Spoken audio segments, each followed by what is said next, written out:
നമ്മളിന്ന് ഡിസ്കസ് ചെയ്യാൻ പോകുന്നത് മൊഡ്യൂൾ 1 ആണ്, ഫൗണ്ടേഷൻസ് ഓഫ് ഡിജിറ്റൽ എക്കണോമി. അപ്പോൾ നമുക്ക് ഇൻട്രൊഡക്ഷൻ ഭാഗം നോക്കാം. അപ്പോൾ ഇതിൽ ജസ്റ്റ് ഡിജിറ്റൽ എക്കണോമി എന്താണെന്നും അതിൽ ബേസിക് ആയിട്ടുള്ള കാര്യങ്ങളാണ് ഇൻട്രൊഡക്ഷനിൽ പറയുന്നത്. നമുക്ക് നോക്കാം. അപ്പോൾ എന്താണ് അതിലത്തെ സെക്ടേഴ്സിന് പറ്റിയിട്ടാണ്. അതായത് E commerce, digital marketing, digital financial services, ഇതൊക്കെ എന്തിൽ വരുന്നതാണ്? ഡിജിറ്റൽ എക്കണോമിയുടെ സെക്ടേഴ്സിൽ ഇൻക്ലൂഡ് ആയിട്ടുള്ളതാണ്. ബിസിനസ് ട്രാൻസാക്ഷനും അതുപോലെ ഇൻട്രാക്ഷൻസൊക്കെ ഓൺലൈൻ പ്ലാറ്റ്ഫോം വഴി അല്ലെങ്കിൽ ഡിജിറ്റൽ പ്ലാറ്റ്ഫോം വഴി നടത്തുന്നത് എന്തിനാണ്? ഷിഫ്റ്റ് ടു ഡിജിറ്റലൈസേഷൻ അല്ലെങ്കിൽ ഡിജിറ്റലൈസേഷനിലേക്ക് മാറാനുള്ളൊരു പ്രധാന കാരണമായിട്ട് മാറിയിട്ടുണ്ടെന്നാണ് പറയുന്നത്. പിന്നെ പറയുന്നത് എന്താണെന്ന് വെച്ച് കഴിഞ്ഞാൽ ഈ ഡിജിറ്റൽ ടെക്നോളജിയുടെ ഇമ്പോർട്ടൻസ് കാരണം എന്താണ്? ഡിജിറ്റൽ എക്കണോമി ഭയങ്കരമായിട്ട് എക്സ്പാൻഡ് ചെയ്യുന്നുണ്ട് എന്നും പറയുന്നുണ്ട്.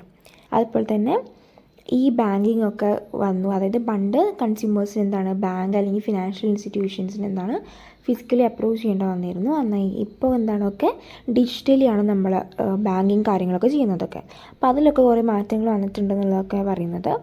പിന്നെ ഇവിടെ ഒരു ഡെഫിനിഷൻ പറയുന്നുണ്ട്.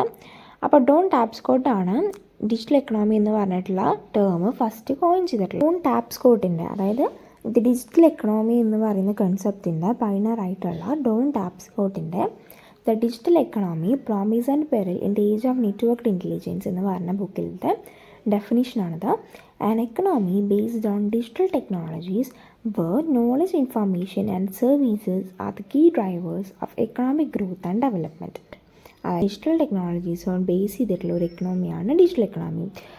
നോളജും ഇൻഫോർമേഷൻ സർവീസാണ് എന്ത് എക്കണോമിക് ഗ്രോത്തിൻ്റെയും ഡെവലപ്മെൻറ്റിൻ്റെയും കീ ഡ്രൈവേഴ്സ്.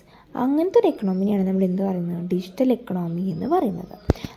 അപ്പോൾ according to Thomas Wisenberg there are 3 main components of digital economy. 3 component ആയിട്ടാണ് ഡിജിറ്റൽ എക്കണോമീനെ ആൾ കൺസിഡർ ചെയ്യുന്നത്. ഒന്നാമത്തെന്ന് പറയുന്നത് ഈ ബിസിനസ് ഇൻഫ്രാസ്ട്രക്ചർ. ഈ ബിസിനസ് ഇൻഫ്രാസ്ട്രക്ചർ എന്താണ്? The hardware, software and networks that facilitate digital business operation.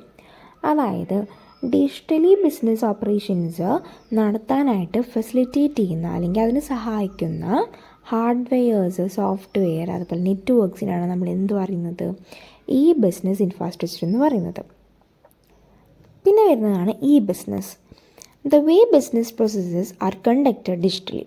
ഈ ബിസിനസ് എന്ന് പറയുന്നത് എന്താണ്? നമ്മളുടെ ബിസിനസ് പ്രോസസ്സുകളൊക്കെ നമ്മൾ ഡിജിറ്റലി കണ്ടക്ട് ചെയ്യുന്നതിനെയാണ് നമ്മൾ എന്ത് പറയുന്നത്? ഈ ബിസിനസ് എന്ന് പറയുന്നത്. മൂന്നാമത്തെ കമ്പോണൻ്റാണ് e commerce. The buying and selling of goods and services of the internet. അതായത് ഗുഡ്സ് വിൽക്കുകയും വാങ്ങുകയും ചെയ്യുന്നത് എന്തിലൂടെ? ഓവർ ഇൻ്റർനെറ്റിലൂടെ വിൽക്കുകയും വാങ്ങുകയും ചെയ്യുന്നത്, അതിനെയാണ് നമ്മൾ ഇ കൊമേഴ്സ് എന്ന് പറയുന്നത്. അപ്പോൾ ഈ എക്കണോമിയുടെ 3 കമ്പോണൻസ് ആണിത്. എന്തൊക്കെയാണ്? ഈ ബിസിനസ് ഇൻഫ്രാസ്ട്രക്ചർ, ഈ ബിസിനസ് ആൻഡ് ഈ കൊമേഴ്സ്. പിന്നെ അതുപോലെ തന്നെ organisation for economic cooperation and development, അങ്ങനത്തെ വേൾഡ് ബാങ്കിൻ്റെയൊക്കെ കുറച്ച് ഡെഫിനേഷൻസ് ഒക്കെ പ്രൊവൈഡ് ചെയ്തിട്ടുണ്ട്. അപ്പോൾ ജസ്റ്റ് ഒന്ന് വായിച്ച് നോക്കിയാൽ മതി. പിന്നെ വരുന്നത് ഹിസ്റ്റോറിക്കൽ കോണ്ടെക്സ്റ്റ്. അതായത് ഡിജിറ്റൽ എക്കണോമിയുടെ എവല്യൂഷൻ എങ്ങനെയാണെന്നുള്ളതാണ് നമ്മൾ നെക്സ്റ്റ് നോക്കാൻ പോകുന്നത്. എന്താണ് ഡിജിറ്റൽ എക്കണോമി എന്ന് പറയുന്നത്? ഇതുവരെ ടിൽ ഡേറ്റ് എന്താണ് കുറേ ഫേസസിലൂടെ കടന്നു പോയിട്ടുണ്ട്. അപ്പോൾ ഒന്നാമത്തെ ഫേസിനാണ് ഏർലി ഫൗണ്ടേഷൻസ് എന്ന് പറയുന്നത്. അതായത് ഡിജിറ്റൽ എക്കണോമിയുടെ തുടക്കം എന്ന് പറയുന്നത്.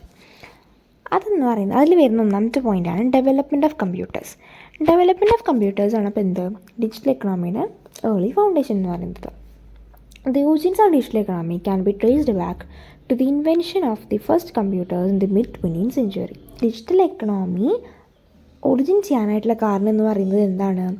കമ്പ്യൂട്ടേഴ്സിൻ്റെ ഇൻവെൻഷനാണെന്നാണ് ഇതിൽ പറയുന്നത്. പിന്നെ അപ്പോൾ ഇതിൽ ഫസ്റ്റത്തെ പോയിൻ്റ് ഡെവലപ്മെൻറ്റ് ഓഫ് കമ്പ്യൂട്ടേഴ്സാണ്. പിന്നെ പറയുന്നത് main frame computing. During 1960s and 1970s, mainframe computers become more common in large corporations for tasks such as payroll processing, inventory management, and financial calculations. These machines were expensive, complex, limiting their use to large organization. അപ്പോൾ ഇതിൽ പറയുന്നത് എന്താണെന്ന് വെച്ച് കഴിഞ്ഞാൽ അപ്പോൾ ഫസ്റ്റത്തെ early ഇൻവെൻഷനിൽ വന്ന ഒന്നാമത്തെ കാര്യമാണ് എന്ത്? Development of computers. അപ്പോൾ പിന്നെ വരുന്നതാണ് മെയിൻ ഫ്രെയിം കമ്പ്യൂട്ടിംഗ്. അതായത് 1960s 1970s ഈ മെയിൻ ഫ്രെയിം കമ്പ്യൂട്ടേഴ്സ് എന്ന് പറയുന്നത് കുറച്ചും കൂടി കോമൺ ആവാൻ തുടങ്ങിയത്. ലാർജ് കോർപ്പറേഷൻസിലൊക്കെ എന്തായി? ഈ മെയിൻ ഫ്രെയിം കമ്പ്യൂട്ടേഴ്സ് കോമൺ ആയി വന്നു തുടങ്ങി. ഇത് എന്തിനു വേണ്ടിയിട്ടാണ് യൂസ് ചെയ്തതെന്ന് വെച്ചാൽ പേറോൾ പ്രോസസ്സിങ്, അതുപോലെ ഇൻവെൻട്രി മാനേജ് ചെയ്യാം, ഫിനാൻഷ്യൽ ആയിട്ടുള്ള കാൽക്കുലേഷൻസ് ചെയ്യുക, ഇങ്ങനത്തെ കാര്യങ്ങൾക്കാണ് എന്ത് ഉപയോഗിച്ചിരുന്നത്? മെയിൻ ഫ്രെയിം കമ്പ്യൂട്ടിംഗ് ഉപയോഗിച്ചിട്ടുണ്ടായിരുന്നത്, അല്ലെങ്കിൽ മെയിൻ ഫ്രെയിം കമ്പ്യൂട്ടേഴ്സ് ഉപയോഗിച്ചിട്ടുണ്ടായിരുന്നത്. ഈ മെഷീൻസ് ഭയങ്കര എക്സ്പെൻസീവ് ആയിരുന്നു, അതുപോലെ തന്നെ കോംപ്ലെക്സ് ആണ്. അപ്പോൾ എന്താണ്? ഈ ലാർജ് ഓർഗനൈസേഷൻസിന് മാത്രമാണ് എന്ത് ഉപയോഗിക്കാനായിട്ട് പറ്റുള്ളൂ? മെയിൻ ഫ്രെയിം കമ്പ്യൂട്ടേഴ്സ് ഉപയോഗിക്കാനായിട്ട് പറ്റുള്ളൂ. അപ്പോൾ ഇത്ര കാര്യങ്ങളാണ് മെയിൻ ഫ്രെയിം കമ്പ്യൂട്ടിങ്ങിൽ പറയുന്നത്. സെക്കൻഡ് സ്റ്റേജ് എന്ന് പറയുന്നത്. പേഴ്സണൽ കമ്പ്യൂട്ടേഴ്സ് 1980s എന്ത് ചെയ്തു, പേഴ്സണൽ കമ്പ്യൂട്ടേഴ്സിൻ്റെ ഒരു റൈസ് എന്ത് ചെയ്തു, കമ്പനീസൊക്കെ കണ്ടു. മൈക്രോസോഫ്റ്റ് അതുപോലെ ആപ്പിൾ ഇതൊക്കെ എന്ത് ചെയ്തു, സ്മോൾ ബിസിനസ്സിനും ഹൗസ് ഹോൾഡിനും കമ്പ്യൂട്ടിങ് ആക്സസിബിൾ ആക്കി മാറ്റി. അപ്പോൾ പി സിയുടെ സ്പ്രെഡിലൂടെ എന്ത് ചെയ്തു, ഡിജിറ്റൽ എക്കണോമിയുടെ ബിഗിനിങ് മാർക്ക് ചെയ്തു എന്നാണ് പറയുന്നത്. പിന്നെ ഇൻ്റർനെറ്റ് വന്നതോടുകൂടി എന്തുണ്ടായി, കമ്പ്യൂട്ടേഴ്സ് ഉപയോഗിച്ചുകൊണ്ട് നമുക്ക് എന്ത് ചെയ്യാൻ പറ്റി, ലോങ് ഡിസ്റ്റൻസിലേക്ക് കമ്മ്യൂണിക്കേറ്റ് ചെയ്യാൻ പറ്റി. അപ്പോൾ ഇതെന്തിനു സഹായിച്ചു, ഇൻ്റർനെറ്റിനൊരു ഗ്ലോബൽ പ്ലാറ്റ്ഫോം ആക്കി മാറ്റാൻ സഹായിച്ചു. അതായത് മെഷീൻസ് ഷെയർ ചെയ്യാനും അതുപോലെ കമ്മ്യൂണിക്കേറ്റ് ചെയ്യാനായിട്ടൊക്കെ എന്ത് സഹായിച്ചു, ഇൻ്റർനെറ്റ് സഹായിച്ചു എന്നാണ് പറയുന്നത്. അപ്പോൾ അങ്ങനെ നെക്സ്റ്റ് വരുന്നത് കൊമേഴ്സ് എമർജൻസ് ആണ്. അതിൽ വരുന്നത് എന്താണെന്ന് വെച്ച് കഴിഞ്ഞാൽ 1990s എന്തുണ്ടായത്, കൊമേഴ്സിൻ്റെ ബർത്ത് എന്നാണ് പറയുന്നത്. അപ്പോൾ ആമസോൺ eBay ആണ് first companies to establish online marketplace. അതായത് ഓൺലൈൻ മാർക്കറ്റ് പ്ലേസ് തുടക്കം വെക്കാനുള്ള ആദ്യത്തെ കമ്പനികൾ ഏതാണ്, ആമസോൺ eBay ആണ് പറയുന്നത്. അപ്പോൾ കൊമേഴ്സ് എന്താണെന്നുള്ളത് ഓൾറെഡി നമ്മൾ എന്തിൽ പഠിച്ചു, കമ്പോണൻസ് ഓഫ് ഡിജിറ്റൽ എക്കണോമിയിൽ നമ്മൾ പഠിച്ചു. അതായത് ഇൻ്റർനെറ്റിലൂടെ നമ്മൾ ഗുഡ്സ് ബൈ ചെയ്യും സെയിൽ ചെയ്യുന്നതിനാണ് നമ്മൾ എന്ത് പറയുന്നത്, കൊമേഴ്സ് എന്ന് പറയുന്നത്. പിന്നെ വരുന്നതാണ് മൂന്നാമത്തെ ഫേസാണ് .com boom, the growth of digital business എന്ന് പറയുന്നത്. .com ബൂം എന്ന് പറയുന്നത് 90s എന്ത് ചെയ്തു, ഇൻ്റർനെറ്റ് ബേസ്ഡുള്ള കമ്പനീസിൻ്റെ റാപ്പിഡ് എക്സ്പാൻഷൻ ഉണ്ടായി. ഇങ്ങനത്തെ ഈ റാപ്പിഡ് എക്സ്പാൻഷൻ നമ്മൾ പറയുന്നതാണ് എന്ത്, .com ബൂം എന്നുള്ളത്, .com ബസ്റ്റ് എന്നുള്ളത്.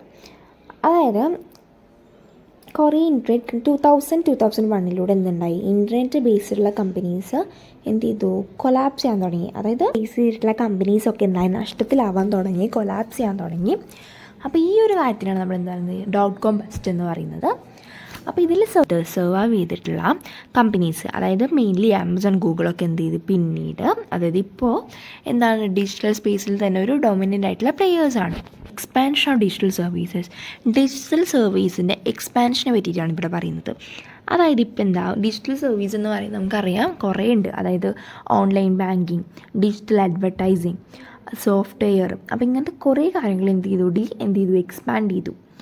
അപ്പോൾ ഇതൊക്കെ എന്ത് ചെയ്തു, ഡിജിറ്റൽ ടെക്നോളജീസിന് നമ്മളുടെ എവരിഡേ എക്കണോമിക് ആക്ടിവിറ്റീസ്, അതായത് എക്കണോമിക് ആക്ടിവിറ്റീസിലൊക്കെ എന്ത് ചെയ്തു, ഡിജിറ്റൽ ടെക്നോളജീസിനെ കൊണ്ടുവരാൻ എന്ത് ചെയ്തു, ഈ ഡിജിറ്റൽ സർവീസിന് സഹായിച്ചു. അതെന്നാണ് web 2.0 and the mobile revolution.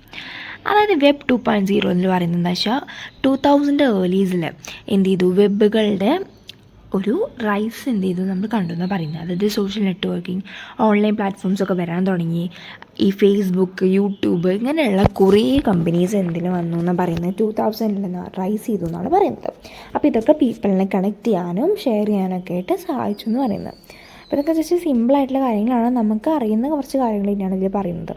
പിന്നെ പറയുന്നത് മൊബൈൽ ടെക്നോളജിയാണ്. അതായത് സ്മാർട്ട് ഫോണിലൂടെ ഇൻട്രൊഡക്ഷനിലൂടെ എന്ത് ചെയ്തു, ആളുകൾക്ക് ഇൻ്റർനെറ്റിൽ ആക്സസ് ലഭിച്ചു. അതുപോലെ തന്നെ കൊമേഴ്സിനെ അതുപോലെ എം കൊമേഴ്സ് എന്ന് പറയുന്നത് മൊബൈൽ കൊമേഴ്സിനാണ് കേട്ടോ. ഇതൊക്കെ എക്കണോമിക് ആക്ടിവിറ്റീനെ മേജർ ഡ്രൈവേഴ്സായിട്ട് മാറി എന്നാണ് പറയുന്നത്. പിന്നെ വരുന്നത് ക്ലൗഡ് കമ്പ്യൂട്ടിംഗ് ആണ്. ക്ലൗഡ് കമ്പ്യൂട്ടിംഗ് എന്ന് പറയുന്നത് എന്താണ്, ക്ലൗഡ് കമ്പ്യൂട്ടിംഗ് എന്ത് ചെയ്തു, ലേറ്റ് 2000 വന്നത്. ഇത് ബിസിനസ്സിന് അവരുടെ ഡാറ്റ സ്റ്റോർ ചെയ്യാനും പ്രോസസ്സ് ചെയ്യാനും, അതായത് ഓൺലൈനിലൂടെ സ്റ്റോർ ചെയ്യാനും പ്രോസസ്സ് ചെയ്യാനും സഹായിച്ചു എന്നാണ് പറയുന്നത്. അപ്പോൾ ഇതൊക്കെ എന്തിനു സഹായിച്ചു, ഡിജിറ്റൽ സർവീസസ് കുറച്ചുകൂടി ആക്സസിബിൾ ആക്കാനും അതുപോലെ തന്നെ ഡിജിറ്റൽ എക്കണോമിയുടെ ഗ്രോത്ത് കൂട്ടാനും എന്ത് സഹായിച്ചു, ഈ കാര്യങ്ങൾക്ക് സഹായിച്ചു എന്നാണ് പറയുന്നത്. നെക്സ്റ്റ് വരുന്നത് big data, AI and platform economy. അതായത് ബിഗ് ഡാറ്റ കാര്യമാണ്. അതായത് എന്ത് ചെയ്തു, ഈ ബിസിനസ്സൊക്കെ എന്ത് ചെയ്യുന്നുണ്ട്, ബിഗ് ഡാറ്റാസൊക്കെ നമ്മൾ എന്ത് ചെയ്യുന്നത്, ഡിസിഷൻ മേക്കിങ്ങിന് വേണ്ടിയിട്ട് നമ്മൾ യൂസ് ചെയ്യുന്നുണ്ട്, പേഴ്സണലൈസ് സർവീസിന് വേണ്ടി യൂസ് ചെയ്യുന്നുണ്ട്.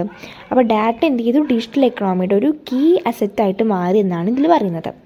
പിന്നെ വരുന്നത് പ്ലാറ്റ്ഫോം എക്കണോമിയാണ്. പ്ലാറ്റ്ഫോം എക്കണോമി എന്ന് പറയുന്നത് കുറേ ഡിജിറ്റൽ പ്ലാറ്റ്ഫോംസ് വന്നു എന്നാണ് പറയുന്നത്. അത് നമുക്ക് തന്നെ അറിയാം. ഇതിലൂടെ കുറേ എക്സാമ്പിൾസൊക്കെ പറയുന്നുണ്ട്. അപ്പോൾ ഇങ്ങനത്തെ കുറേ പ്ലാറ്റ്ഫോംസ് എന്ത് ചെയ്തു, എക്കണോമിക്ക് കുറേ ബെനിഫിറ്റ്സ് നൽകാൻ ഈ പ്ലാറ്റ്ഫോംസിനൊക്കെ സഹായിച്ചു എന്നാണ് പറയുന്നത്. ആർട്ടിഫിഷ്യൽ ഇൻ്റലിജൻസ് ആൻഡ് AI, അതായത് എന്താണ്, ഓട്ടോമേറ്റിംഗ് പ്രോസസ്സിലും അതുപോലെ തന്നെ കസ്റ്റമറിൻ്റെ എക്സ്പീരിയൻസ് കൂട്ടുന്നതിനൊക്കെ എന്താണ് AI ഹെൽപ്പ് കൊണ്ട് നമുക്ക് സഹായിക്കുന്ന. COVID-19 pandemic and digital acceleration 2020 നമുക്കറിയാം, കോവിഡ് വന്നപ്പോൾ എന്താ മിക്ക കാര്യങ്ങളും എന്താണ് ഡിജിറ്റലി ആയി മാറി അല്ലേ. അപ്പോൾ COVID-19 പാൻഡമിക് എന്ത് ചെയ്തു, ആളുകളെ അതുവരെ ഡിജിറ്റൽ ടെക്നോളജീസൊക്കെ ഉണ്ടെങ്കിലും ആളുകളത് അക്സെപ്റ്റ് ചെയ്യാനായിട്ട് അല്ലെങ്കിൽ അഡോപ്റ്റ് ചെയ്യാനായിട്ട് കുറച്ച് മടിയായിരുന്നു. പക്ഷേ COVID-19 വന്നതിലൂടെ എന്താണ്, മിക്ക കാര്യങ്ങളിലും ഡിജിറ്റലി ആയി മാറി. 2020 accelerated the adoption of digital technologies and businesses and consumers moved online to cope up with lockdown, social distancing. അപ്പോൾ അതൊക്കെ പറയുന്നത് ഓൺലൈനിലൂടെ കൺസ്യൂമേഴ്സ് ആയാലും ബിസിനസ് ആയാലും എന്താണ് ഡിജിറ്റലി എന്ത് ചെയ്തു, അഡോപ്റ്റ് ചെയ്തു എന്നാണ് പറയുന്നത്.